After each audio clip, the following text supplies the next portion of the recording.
पूरी दुनिया एक तरफ कोरोना वायरस के कारण जो समस्या पैदा हुई है, जिंदगियां बचाने के लिए दुनिया जंग लड़ रही है।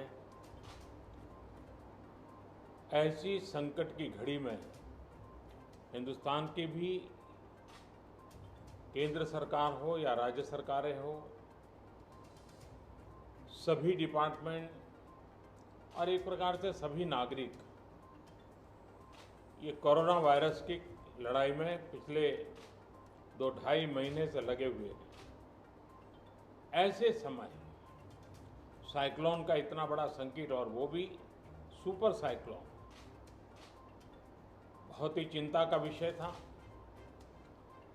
बंगाल जाते जाते वो उड़ीसा को भी कितना नुकसान कर पाएगा, ये हमेशा चिंता का विषय बना रहा। लेकिन जिस प्रकार से यहाँ पर व्यवस्थाएं इंस्टीट्यूशनलाइज हुई हैं, गांव तक नागरिकों को क्या करना है ऐसे संकट के समय, इसकी भली भांति जानकारी होने के कारण यहाँ जीवन बचाने में बहुत बड़ी सफलता मिली है। और इसके लिए उड़ीसा के नागरिक, उड़ीसा का प्रशासन और उड़ीसा के मुख्यमंत्री श्रीमान नवीन बाबू, उनकी पूरी टीम अभिनंदन के अधिकारी हैं।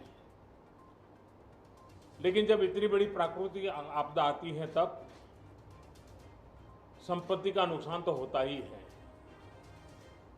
पश्चिम बंगाल की तुलना में उड़ीसा में उतना नुकसान नहीं हुआ है, लेकिन जाते जाते भी वो पूंछ पटक करके तो जाता ही है ऐसे प्रकार का संकट। और इसलिए हाउसिंग में, एग्रीकल्चर में, पावर में, कम्युनिकेशन में, इंफ्रास्ट्रक्चर में जो नुकसान हुआ है, तो मैंने आज पूरा डिटेल रिव्यू लिया है।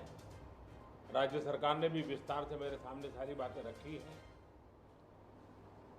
यहाँ की सरकार की व्यवस्था की तरफ से बहुत ही जल्द उसका आकलन करके रिपोर्ट भारत सरकार को मिलेगी।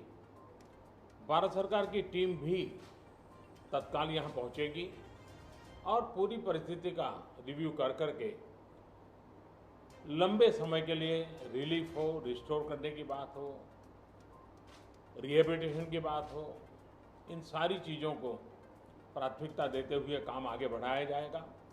लेकिन तत्काल आवश्यकता को ध्यान में रखते हुए भारत सरकार की तरफ से 500 करोड़ रुपया एडवांस व्यवस्था के रूप में देने का हमने निर्णय किया है।